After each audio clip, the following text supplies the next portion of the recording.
বন্ধুরা, শুভ বিবাহ ধারাবাহিকের আজকের এপিসোডে দেখানো হয়েছে গজাননের কৃপায় সুধার দোকান তো ভালো চলছে, কিন্তু সুধা ম্যারেজ বিউরোতে কোনো ক্লায়েন্ট নেই। তাই তো সুধার মন খারাপ।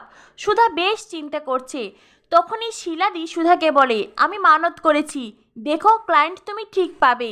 এদিকে সমুদ্র তেজকে বলে, দাদাভাই তুই কোনো চিন্তা করিস না, আমি সব রকম ব্যবস্থা করেছি, ক্লায়েন্টরা হুড় করে বৌদির অফিসে যাবে। তেজ বলে, কিন্তু কেন, ক্লায়েন্টরা কেন তোর বৌদির অফিসে যাবে?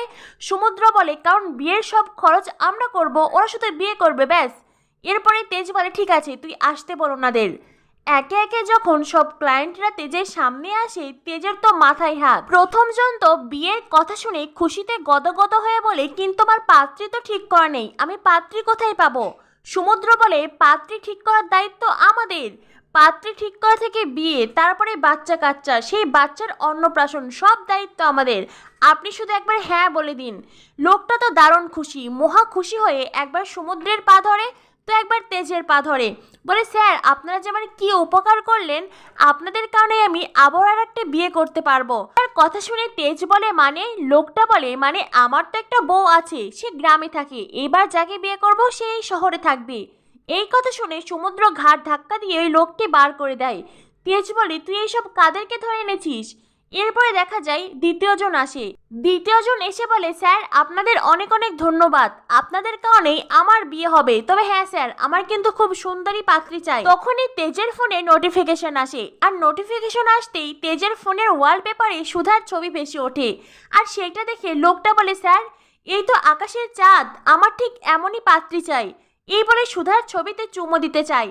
সমুদ্র কোনো রকমের ফোনটা কেড়ে নেয়, আর তেজ লোককে মেরে ওখান থেকে বের করে দেয়। এরপরে আসে আরেকজন, সে আবার সন্ত্রাসী, হাতে বন্দুক নিয়ে এসেছে, তার গার্লফ্রেন্ড নাকি অন্য কাউকে বিয়ে করছে, বিয়ের মণ্ডপ থেকে তার গার্লফ্রেন্ডকে তুলে আনতে হবে। এটা শুনে তেজের মাথায় হাত। একে একে এইভাবে সব ক্লায়েন্টরা ওখানে আসে, আর সবাইকেই তেজ বার করে দেয়। সবাই চলে গেলে তেজ বলে, এখন কি হবে, এখন আমি কি করব? আমার কাছে আর একটা উপায় আছে। সমুদ্র বলে, কি উপায়? তেজ বলে, সমুদ্র তুই বিয়ে কর। এই কথা শুনে সমুদ্র বলে, না দাদা ভাই, তুই আমাকে আর যাই করতে বলিস, আমাকে বিয়ে করতে বলিস না। তেজ বলে, কেন, তোর কি সমস্যা? দেখ একমাত্র তুই আছিস এখন, তুই এখন বিয়ে কর। সমুদ্র বলে, দাদা ভাই আমি কিছুতেই ক্লায়েন্ট হয়ে বৌদির অফিসে যেতে পারবো না, ওখানে ঝিনুক আছে, ঝিনুক আমাকে দেখে ফেলবে। তেজ বলে, ঝিনুক দেখলে কি হবে? সমুদ্র বলে, আরে ঝিনুকের কথা ছাড়, বৌদি আমাকে দেখবে, আর বৌমণি তো কারো সাহায্য নেবে না, তোর সাহায্য তো মোটেই নেবে না। তেজ তখন চেয়ারে বসে পড়ে। তেজ বলে, তাহলে এখন আর একটা উপায়ই আছে। সমুদ্র বলে, কি উপায়? তেজ বলে, জেঠু। সমুদ্র বলে, জেঠু? জেঠু আবার কে? এদিকে দেখা যায় সুধা শিলাদিকে বলে, এই সুধা ম্যারেজ বিউরো আমার বাবার স্বপ্ন ছিল, আর যদি বাবা আমার সামনে এসে দাঁড়াতেন আমি আরো অনেক শক্তি সাহস পেতাম। তখনই তেজের বাবা বলেন, এই তো আমি এসেছি। সুধা তেজের বাবাকে দেখে ছুটে যায়। সুধা বলে, বাবা আপনি এখানে, এত কষ্ট করে আপনি এখানে এসেছেন, আমি তো ভাবতেই পারছি না। সুধা প্রচণ্ড খুশি হয়েছে। তেজের বাবা বলেন, কতদিন তোমার হাতে চা খাই না, সেই জন্য তোমাকে আসতেই হতো। চা, মিষ্টি, নিমকি কি কি আছে সব একটা একটা করে দিয়ে দাও দেখি।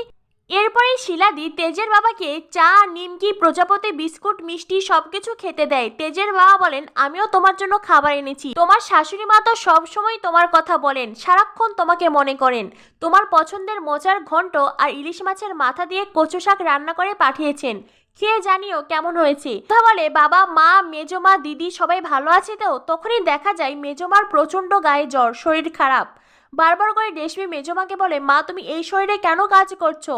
মেজমা বলেন, কি আর করব, তোর বড় মার তো শরীরটা ভালো নেই, পায়ের ব্যথা, আর ব্যথা নিয়ে দিদিভাই একা সব কাজ করছে, এখন যদি আমি জ্বর নিয়ে পড়ে থাকি তাহলে কি আমাদের সংসারটা চলবে? বাড়ির সব কাজ তো আমাদেরই করতে হবে।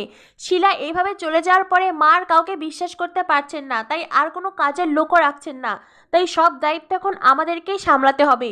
এদিকে দেখা যায় মেজিকা বিস্কুটের কাঁচামালে গন্ডগোল পাকিয়ে ঠাম্মিকে বোঝাতে থাকে, সুধার ডিভোর্সে জানার পরেই ব্যবসায় লোকসান হচ্ছে, ব্যবসার সেল বন্ধ হয়ে গেছে।